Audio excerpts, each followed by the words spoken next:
A country of weirdos like me. So scatterbrained. It turned out to be 19 books. Hi,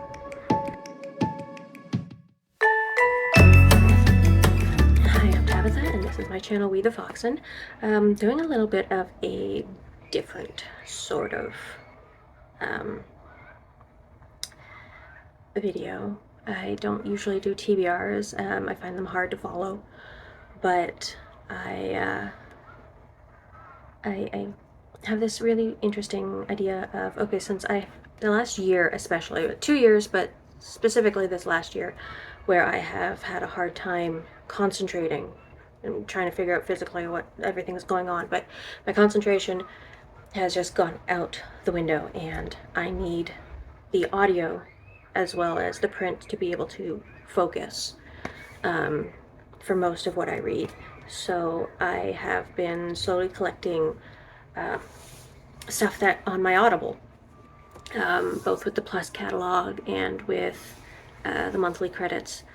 There are some that I can only get on Audible, which is unfortunate because I'd love to support my library, and that's where I get most of my audiobooks. But so what I'm doing is I am selecting a TBR based solely on books that I have on my Audible that I have a physical copy to match.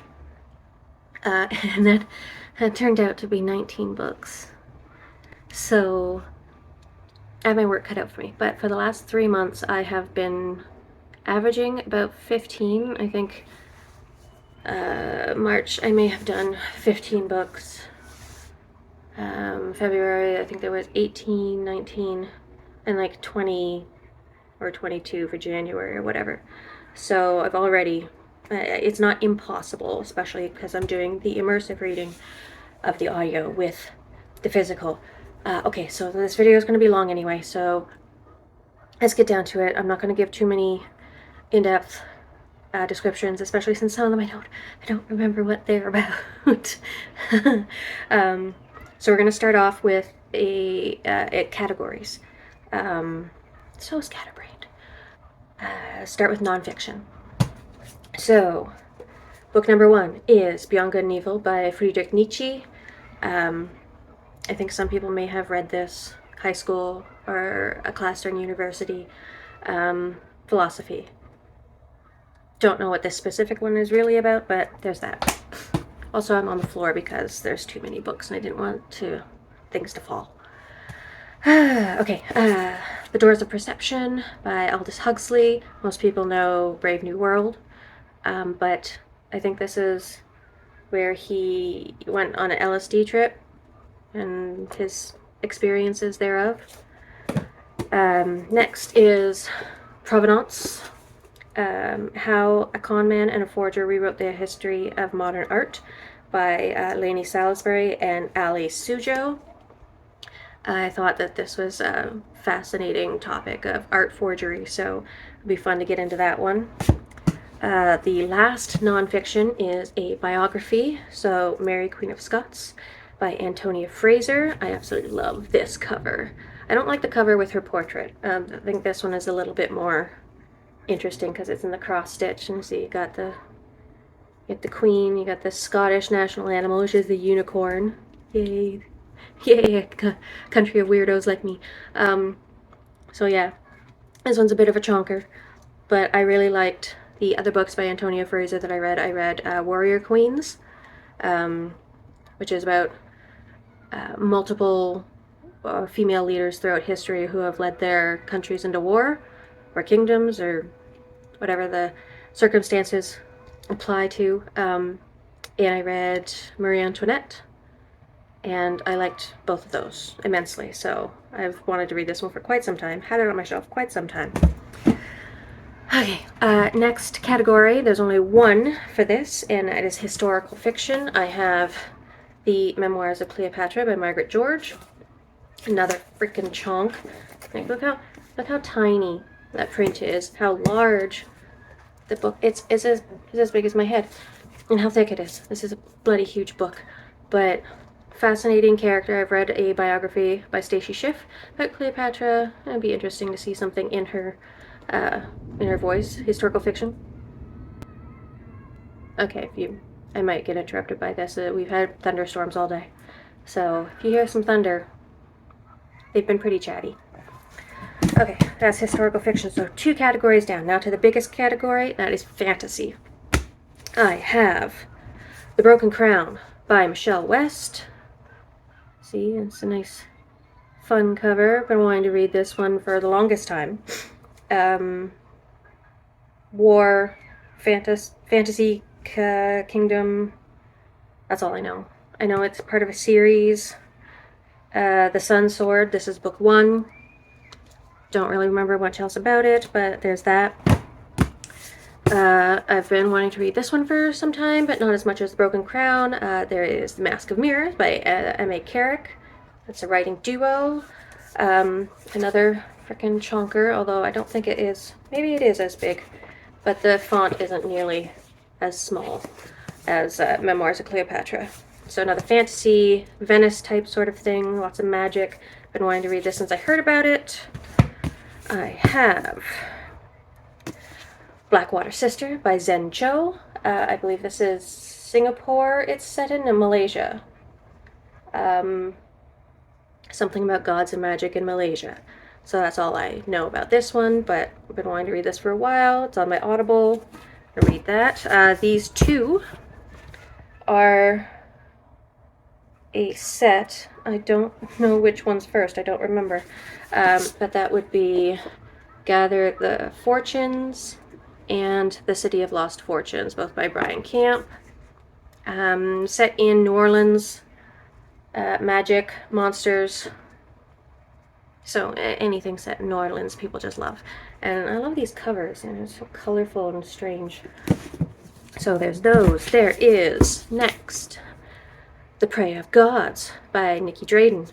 I read Escaping Exodus, and I don't understand why more people aren't reading Nikki Drayden stuff, and I've had this one for a while, and like, I don't know if you can see the girl's smile, like she is up to no good there.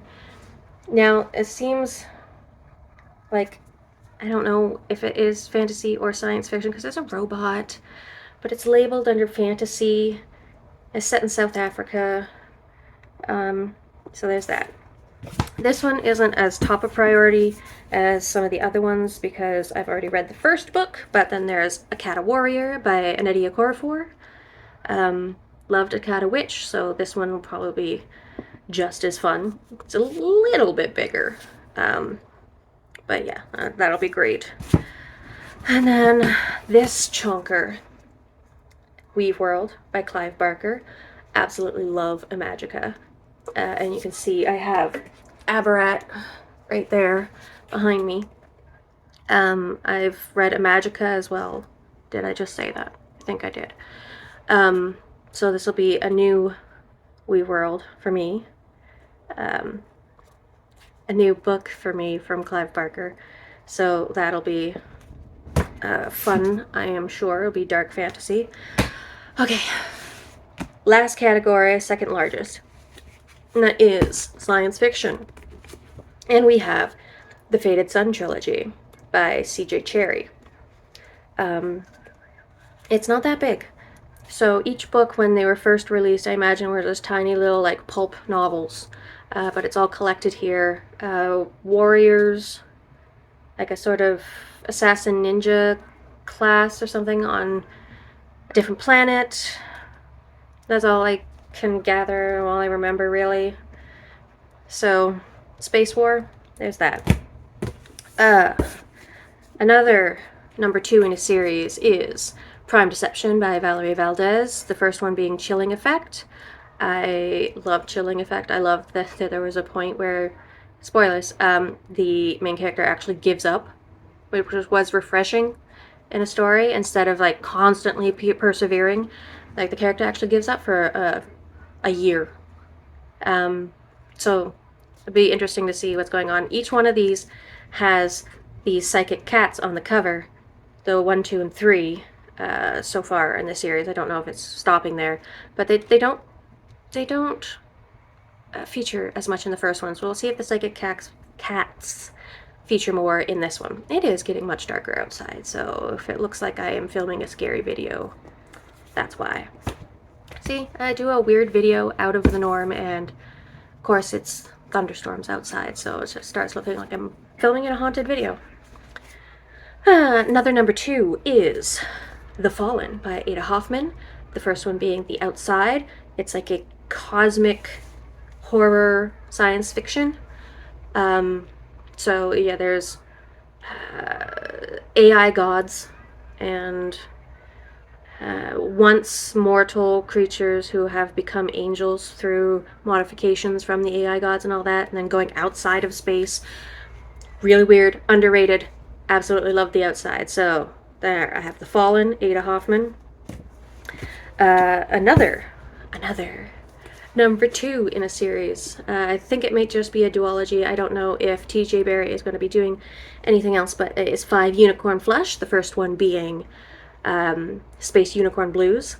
A very strange mix of fantasy and science fiction. The fantasy being that all the fantastical creatures that you have ever imagined on Earth, they're real, and they're a part of a collective in space called the Bala.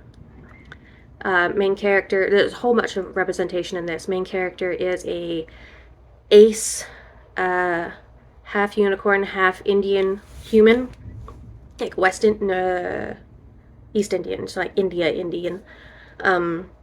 And there's the captain. She is also biracial.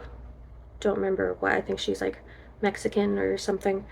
Who she's married to a dryad, so a lesbian relationship, an interracial relationship, and she's also a paraplegic, so her legs don't work.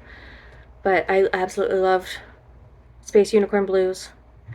Kind of a Cowboy Bebop vibe, a little bit, that kind of tone. So really good. I'm excited to read this one.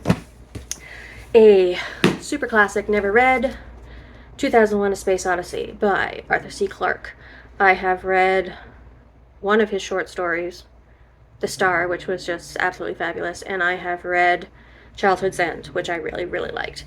Now, in what I've read of Clarke's stuff, he's very hard science fiction, and I think I preferred from, again, I haven't read a whole lot of either, but I've read more of Isaac Asimov stuff because there's more humor, more character stuff, and it's not as hard fantasy, even though there is, or sorry, hard science fiction, even though there's a lot of science fiction elements. And he was more hard science fiction, Clarke that is, so we'll see how I do with 2001. And last but not least, because it's probably the one that's been on my shelf the longest in this group, gone unread, is Adoru by William Gibson. Now, I think I've only ever read Neuromancer, but I've heard about other books, and I don't even know what this is about. But I'm sure I'll like it because I like Neuromancer. It was weird and like seminal science fiction. Neuromancer brought out the whole cyberpunk thing. So we'll see what Gibson's other work is. There's 2 Canadian authors on this, Michelle West and William Gibson. Can't say for certain about everyone else, but I know those 2 for certain are Canadian. As the storm really starts to come in, I am wrapping up. That is my April TBR, my Audible April TBR. And let me know what you think of some of those books. If you've read any of them, if you're interested in any of them, let me know down in the comments. And thank you for watching. Please like and subscribe because it really helps me out. All right, see you in the next one. Bye.